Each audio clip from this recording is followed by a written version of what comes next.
Good morning from Reykjavik, Iceland, everybody. Time now is about 8 o'clock.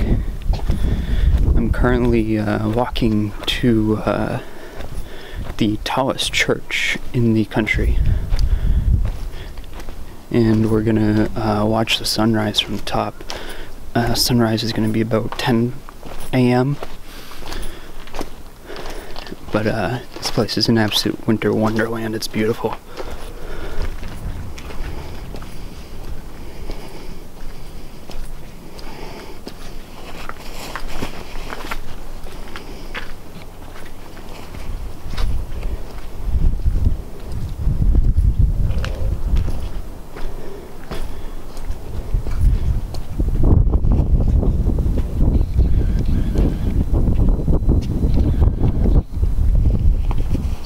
That my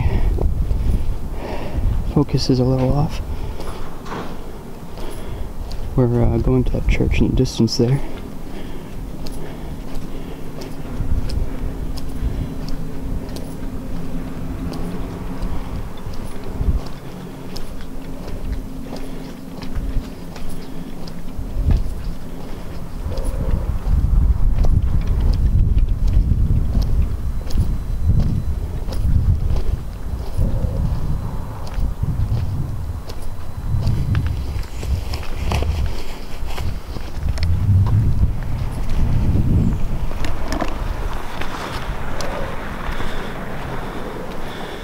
So let's talk a little bit about breakfast.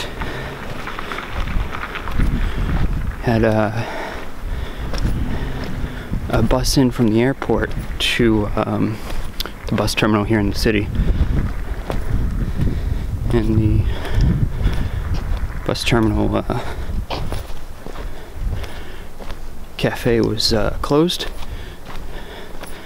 Confused me a little. So we had breakfast at a nice little place called Sandholt. So we took a taxi from the bus terminal, and not sure what it cost me, to be honest, because I used a credit card. So we'll find out later. But we're just arriving at the church now. I think this is going to be the perfect place to hang out for a little while.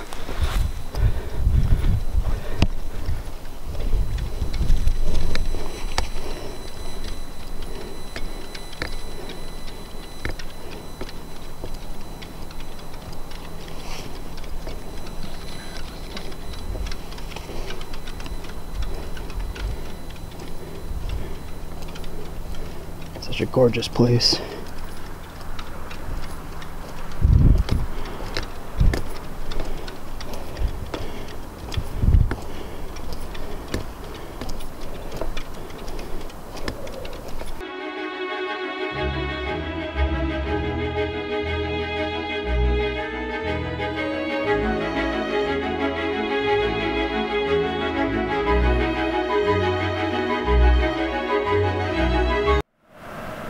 Hey everyone, here we are.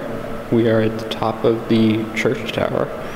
We're going to walk out to the observation area in a minute. It was kind of a sketchy elevator ride, but yeah, the shop wasn't open, but the sign said to put 1,000 krones in the donation barrel and then take the elevator. So that's what I did. And we're going to walk up the stairs now and see where they lead.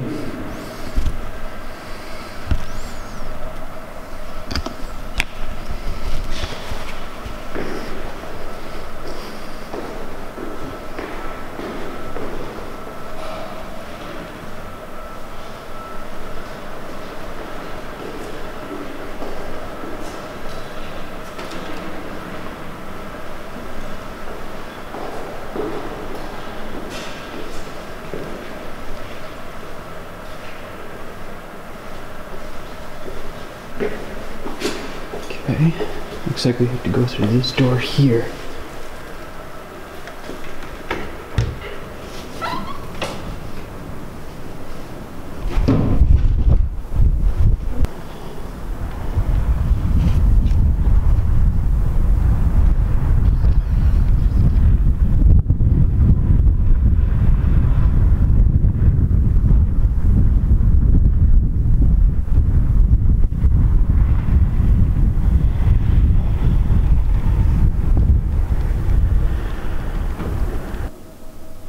didn't want to stay up there too long because it's extremely cold and windy right now. We've got a wind chill of about 18 degrees, so we'll stay inside in this little observation room for now. But you can see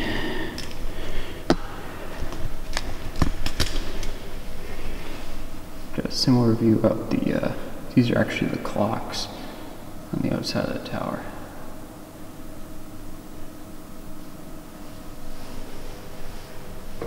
I think we're just gonna hang out here for a bit. That noise you heard was the clock motors. My tour doesn't pick me up here until about 12 o'clock. Out this window over here we can see the little regional airport. This only flies domestic, so the Keflavik airport is about 45 minutes from here. It's actually a former NATO military base.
Thingvellir is important to us Icelanders on two different accounts. So firstly, it's historical significance, and secondly, it's geological one. So what you guys are going to see is mostly its geological one. Even though it's a very important historic place to us, most of the history you don't really see there, because Icelanders, we basically, until in the 1940s, 1950s, we still lived in caves and turf houses and so on. Like, I'm one of the last people to grow up in the old style. Like, we had a corrugated iron building, but it was basically just the old turf house my father grew up in with corrugated iron roof. Very small, like 13 people sharing a room, only one room. You'd eat. So I'm not sure how much you guys can see behind me, but right now we're standing on the edge of the North American tectonic plate. The mountains behind us are on the Eurasian plate. So let me flip my screen around here so I can see that better. And everything in between is a rift.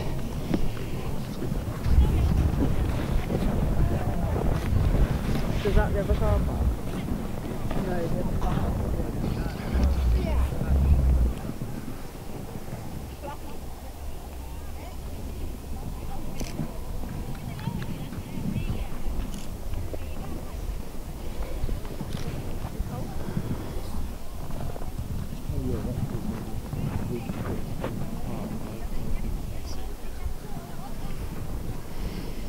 See that place that they run up there?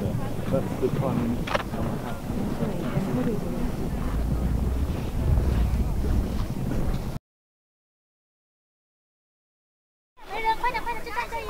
So I think I left out some details earlier about who we're going on a tour with. We're on a tour with Arctic Adventures, and they do adventure tours of Iceland, anything from Northern Lights tours to snowmobiling. So great tour company. I'm impressed so far, and like I said a minute ago, we are at the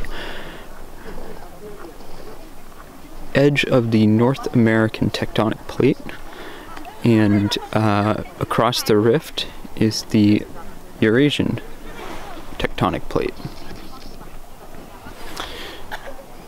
So it's quite the sight. Nothing like we could see in America by any means.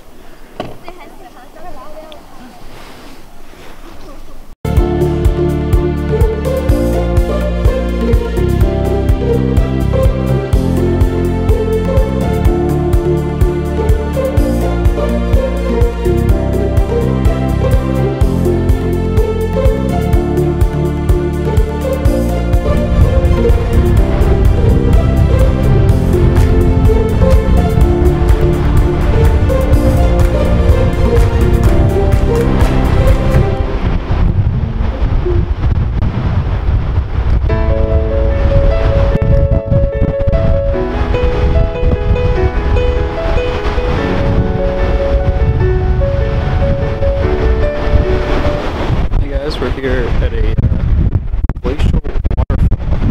This is referred to as the Golden Waterfall by the locals because of its coloring in the summer. Right now it's of course whitish color, very cold water. We're feeling the wind off of it, and also a mist, which is not the most pleasant thing right now. But yeah, this is pretty cool. I'd say this ranks on par with Niagara Falls easily.